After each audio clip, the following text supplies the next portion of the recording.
नमस्कार दोस्तों, growth capital channel में आपका स्वागत है। दोस्तों बात करेंगे कि कल जब बाजार खुलेगा तो निफ्टी कितना गैप अप होगा, और निफ्टी अगर गैप अप होगा दोस्तों तो मिड कैप, स्मॉल कैप और सेंसेक्स में क्या होगा।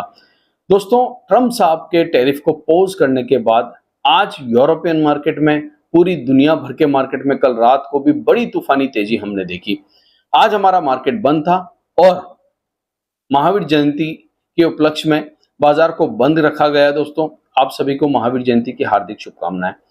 तो बाजार आज बंद था, हम एडवांटेज नहीं उठा पाए कल डाउ का, मगर कल जब हम खुलेंगे तो कितना गैप अप खुलेंगे। और आज अमेरिका के अंदर जो सीपीआई डेटा आया है दोस्तों, वो कैसा आया है, और इस समय डाउ जोन्स के अंदर अगर आप देखें फ्यूचर्स में तो बड़ी गिरावट चल रही है। तो सारी चीजें हम देखेंगे, चार्ट पर चलेंगे। वीडियो अच्छा लगे तो लाइक जरूर कर दीजिएगा और चैनल को भी सब्सक्राइब कर लीजिएगा। तो सबसे पहले चलिए शुरुआत ही कर लेते हैं डाउ जोन्स के साथ। डाउ जोन्स को अगर आप देखेंगे इस समय फ्यूचर्स में तो 563 पॉइंट नीचे चल रहा है। कभी ये 600 हो जाता है, कभी 500 हो जाता है, कभी 700 हो जाता है, बहुत ज्यादा वॉलेटाइल है।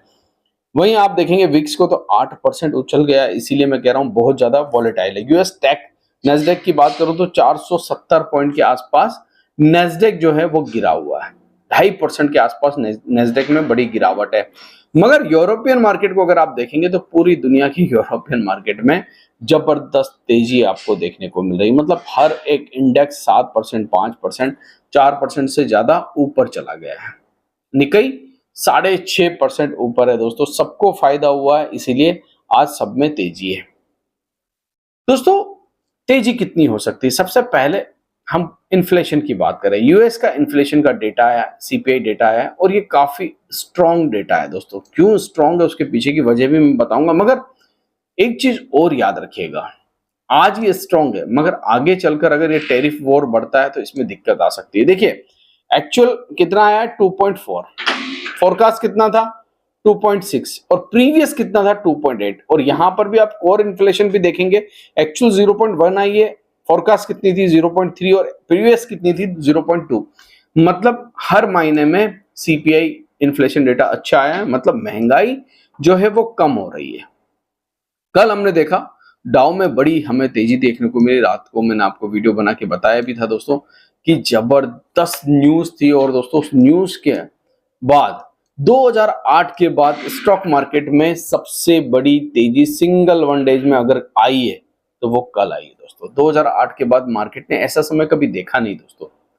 कोविड के बाद भी ऐसा समय मार्केट में देखने को नहीं मिला जब बाजार के अंदर सिंगल वन डे में 3000 पॉइंट की तेजी अगर डाउ दिखा दे दोस्तों। तो ये हुआ दोस्तों। और हम सब ने स्क्रीन पर भी देखा, नेस्डेक में भी 2000 पॉइंट की तेजी हुई। मतलब हर जगह जबरदस्त तेजी हमें देखने को मिली। कल हमारा बाजार खुलेगा।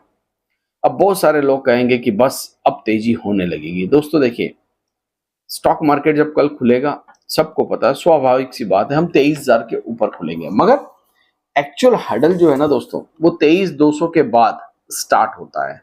और एक्चुअल हडल हमें जो पार करना है वो इस कैंडल को पार करना है। मतलब ये कैंडल हमारे लिए सबसे ज्यादा इंपॉर्टेंट है। वो 23,800 के बाद शुरू होती है। क्यों इंपॉर्टेंट है? क्योंकि अगर हम लोअर लो पैटर्न को तोड़ना चाहते हैं, देखिए अभिमन्यु अगर चक्रव्यूह को तोड़ना चाहता था दोस्तों तो उसको ये तो पता था कि चक्रव्यूह में घुसना कैसे है, मगर निकलने के बारे में वो नहीं जानता था दोस्तों। इसीलिए हमें इस समय तेजी तो दिखाई दे रही है, दिख रहा है साफ स्क्रीन के पे पता चल रहा है डाउ जोन्स को देखकर कि डाउ जोन्स अगर 3000 पॉइंट ऊपर बंद हुआ है तो हम भी निफ्टी में करीब करीब 1000 पॉइंट ऊपर खुल सकते हैं। हम 23,000 से ऊपर खुल सकते हैं, इसमें कोई सोचने की बात नहीं। मगर हमारा 23,250 के ऊपर टिके रहना और उसके बाद 23,850 को क्रॉस करना, ये सबसे ज्यादा इंपॉर्टेंट अगर कोई चीज है तो वो 23,850 को क्रॉस करके ऊपर टिकना। तभी जाके आप लोअर लो पैटर्न को तोड़कर हायर हाई पैटर्न में जा सकते हो। अगर आपने इस पैटर्न को नहीं तोड़ा दोस्तों, और उसके लिए आपको आईटी का सहारा चाहिए, आपको एचडीएफसी, रिलायंस ऐसी बड़ी कंपनियों का सहारा चाहिए दोस्तों।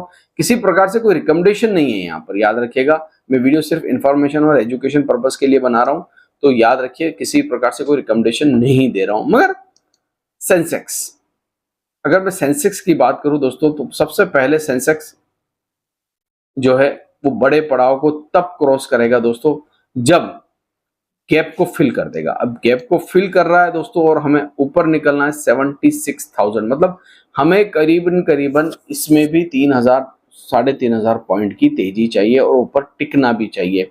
उसी के साथ साथ मिड कैप स्मॉल कैप की शेयर की अगर मैं बात करूं यहाँ पर, तो अगर आप देखेंगे गिफ्ट निफ्टी कोई ज्यादा अभी तेज नहीं है, 23,150 के आसपास चल रहा है, मगर निफ्टी मिड कैप और स्मॉल कैप की अगर मैं बात करूं, तो सबसे पहले मिड कैप ले लेते हैं। मिड कैप के लिए इंपॉर्टेंट हर्डल कहां पर है? देखिए, इसका इंपॉर्टेंट हर्डल हालांकि दूर है यहाँ से, ठीक है, ये वाला कैंडल जो है इंपॉर्टेंट हर्डल के रूप में है, मगर हम उस बीच में एक बड़ा गैप बना के नीचे आए हैं, बहुत बड़ा गैप बनाया हमने, और हम गैप डाउन खुले दोस्तों, और उसके बाद हम लगातार नीचे चलते चले गए।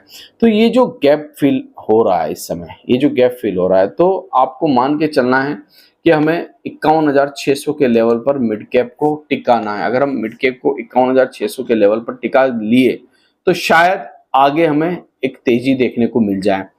हालांकि हम ऊपर से बहुत ज्यादा करेक्ट है दोस्तों, अगर हम बात करें मिड कैप की तो 60,000 पॉइंट से हम नीचे करेक्ट हो चुके हैं, मगर देखिए 60,000 पॉइंट से हम नीचे तो आ गए, एकदम से 60,000 तो आने वाला है नहीं दोस्तों। उस बीच में ना जाने कितनी बार ट्रम्प साहब पता नहीं क्या क्या बोलेंगे, तो हमें छोटे छोटे स्टेप्स लेने पड़ेंगे और वहां पर स्ट्रॉन्ग सपोर्ट बनाना पड़ेगा, ताकि अगर कोई बड़ी भूचाल आ जाए मार्केट के अंदर, कोई ट्रम्प साहब कुछ और बोल दे, तो उस समय हमें ये सपोर्ट काम आएंगे। वहीं स्मॉल कैप की बात करूं तो स्मॉल कैप के लिए एक सपोर्ट लेवल है दोस्तों, एक हर्डल है 17,200 का, उसको पार करके टिकना उसके लिए भी, स्मॉल कैप के लिए भी बहुत ज्यादा जरूरी है। तो ये छोटी छोटी चीजें हैं दोस्तों जो कल आपको मार्केट में ध्यान देनी। और एक चीज और देखिए, मार्केट दोस्तों वॉलेटाइल है, मैंने पहले भी आपसे कहा, अभी भी मैं आपको यही बात कह रहा हूं कि बाजार इस समय बहुत ज्यादा वॉलेटाइल है। तो जो भी लोग इंट्राडे करते हैं, इंट्राडे में काम करते हैं, पोजीशन लेते हैं दोस्तों, उनको मैं एक चीज कहना चाहूंगा, स्टॉप लॉस का यूज कीजिए।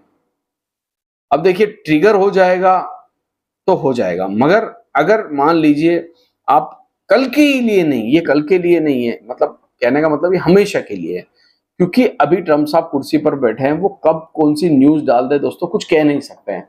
तो अब सोचिए, जिसने कल के दिन कोई पुट बाय की होगी, कोई पोजीशन बनाई होगी मंदी की, और आज आपने देखा कि क्या हो रहा है, और कल जब बाजार में खुलेगा तो फिर मंदी बनाने वाली पोजीशन बनाने वालों को क्या होगा। तो लेट नाइट डाउ जोन्स में क्या होता है हमें पता नहीं होता है, तो जब कैरी फॉरवर्ड आप पोजीशन लेके जाते हैं तो उस चीज का आपको खास ध्यान रखना, और जो डिलीवरी में लेते हैं उनके लिए तो कोई चिंता की बात ही नहीं है।